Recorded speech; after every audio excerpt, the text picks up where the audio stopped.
This morning on BRN Finance, transforming financial wellness through artificial intelligence and the metaverse. Part 2 of our conversation, and we're going to welcome back to the program Alicia Hartjen and Phil Carden, both of SS&C Technologies. Alicia, Phil, great to see you both again this morning. Thank you. Phil, we had a great conversation about the uses of the metaverse and some of these newer technologies, virtual reality. You even brought up Fortnite, which I have never played, but I know it's very popular.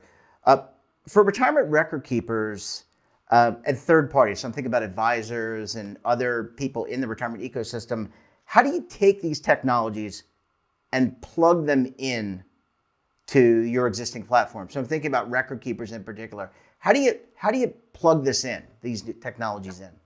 Yeah, absolutely. So I think there's probably a couple of ways that we would look at this. So first of all, some of this capability can be relatively standalone, and that's the great thing about it. So something like the financial wellness platform, you don't necessarily need to be directly integrated to a whole host of kind of back-end applications or third-party applications for it to add value.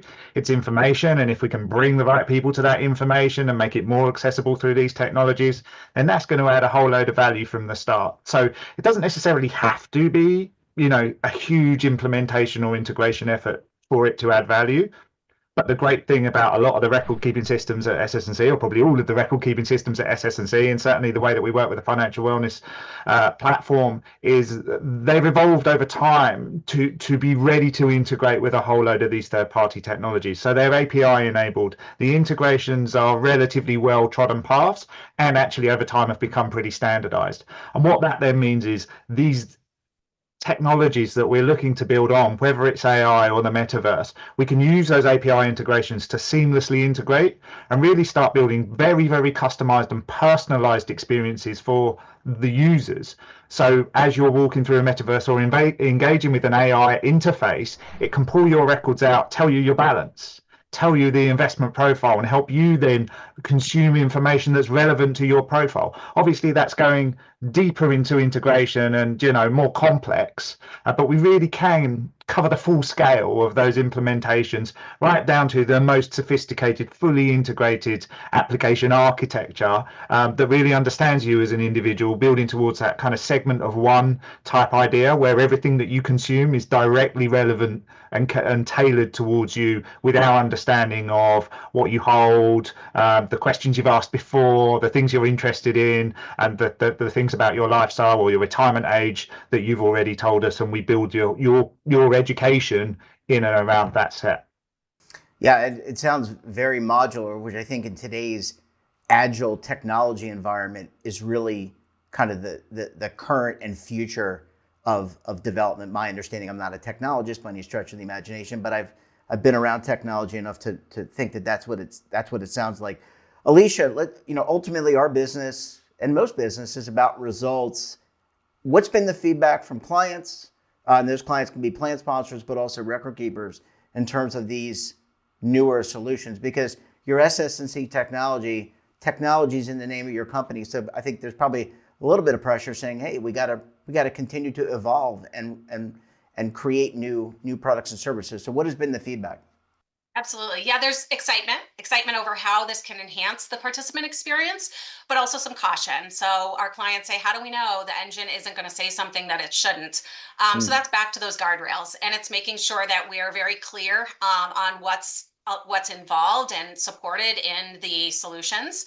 And it's also making sure that these solutions are scalable to address each client's unique needs. That's certainly core to our business. Every client has different goals and objectives, and we want to make sure we're leveraging technology in ways that's most meaningful for them. When you think about the metaverse, what we hear from clients, it's all excitement. It's an incredibly powerful experience. There's so many ways it can be leveraged. The challenge is identifying the path that's going to be most meaningful for clients to dip their toes into the virtual water. So that's really where we see the challenge. There's so many opportunities Even at conferences, when we demo the metaverse, it literally stops people in their tracks as they're walking by. They will see an avatar on the screen. They will stop, they will circle back and say, what am I seeing? And they'll see somebody, an avatar in a financial wellness quest. They'll see people engaging with advisors in chat rooms. It's an attention grabber. And again, those use cases are limitless. It's just determining what's really going to add the most value to our client's business, what are their objectives, and how can we help them support that? And then just to follow up on that, in terms of the actual results, because I agree. I mean, it is a showstopper if I'm walking by and I see this experience. But the results themselves, what the participants are actually doing with the technology, that alone is a proof statement, right? Yeah, and it's going to take us some time to really dive into the results. But at a minimum, we know we're going to be able to get a lot of data out of these technologies, and that data is going to allow us to learn more about the participant interests, what their financial challenges are, and how they choose to engage with these new technologies. I think the important thing here is we know Gen AI and all of these AI technologies, they're going to make us more efficient in all walks of life. And that's what we expect in financial wellness as well. But it doesn't eliminate all of those current financial wellness modules and all of those other components to our solution that are available today. People want to engage in different ways. And sometimes people want to model scenarios with a calculator. They want to download an article they can read in their spare time. They might want to take a quiz or have other objectives from a financial wellness perspective. And Gen AI doesn't take away from that, but it does give users a new way to interact with education and make that experience feel more conversational, where they're getting responses. They can refine their discussion. They're being directed to personalized resources. So it really, I think, elevates wellness. And that's really where I think we'll get whole new levels of results and data out of these programs that we're going to be excited to see going into the next year. Phil, I want to kind of close out our conversation about some new technologies, but I have a couple of ideas I want to run by you as well. The first is, could you possibly have, that ours is a very regulated business, so could you have a virtual compliance professional? Because Alicia was saying that some of the guardrails, in all seriousness, could you have a virtual compliance professional review some of the recommendations? That's a question.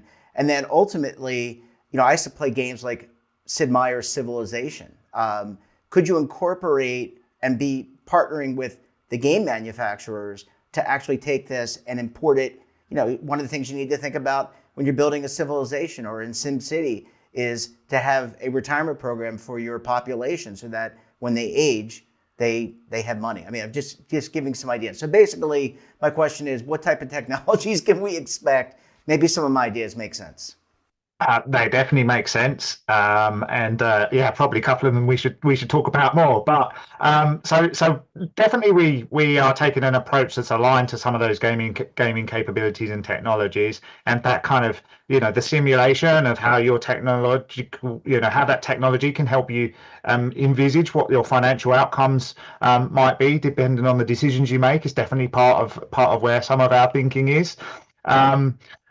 We're going to continue to experiment with this and, experiment safely within the guardrails. And you're not the first person, I'm sorry to say, Jeff, to have had that AI-driven compliance idea, but we're definitely going to continue to have our compliance specialists and those of our clients very close to what we do as we continue to push and roll this out. And yeah, the AI use cases and the metaverse use cases will continue to go. And as Alicia's kind of said, we've got a lot to do to take where we are today, which is understanding the how and the what we can achieve, and then really build on that, get it out into more customers, and review the data as it comes in and start to build. The other thing that we're going to continue to do, as we have done up till now, is to try and do some horizon scanning to look at what's beyond those capabilities that we've talked about today.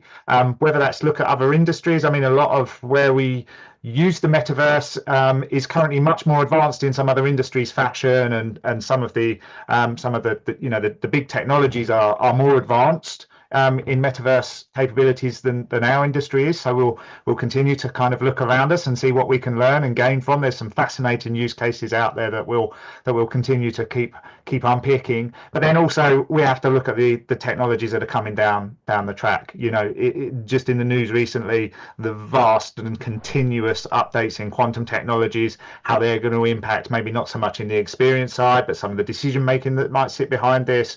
So we're going to continue to have a very forward-looking approach to the technologies, and then really try and make sure that we're engaged with the specialists in the areas, like Alicia and everyone else that we have at SS&C, about how we can apply those ultimately to bring better outcomes to the savers and to the members and to the investors of our clients. Yeah, it sounds like it's actually, you know, anecdotally, it sounds very fun. You're almost like a game producer, and those things are like, they produce like blockbusters. They spend millions and millions and millions of dollars to produce Grand Theft Auto 55. So it sounds like a fun job, Phil. And Alicia, you must be enjoying yourself as well. We're going to have to leave it there, guys. Great conversation. And we enjoy having you, of course. We look forward to talking with you both very soon. Thank you, Jeff. Thanks a lot. And don't forget to subscribe to our daily newsletter, The Morning Pulse, for all the news in one place. Details, of course, at our website. And we're back again tomorrow for another edition of BRN. Until then, I'm Jeff Snyder. Stay safe, keep on saving, and don't forget, roll with the changes.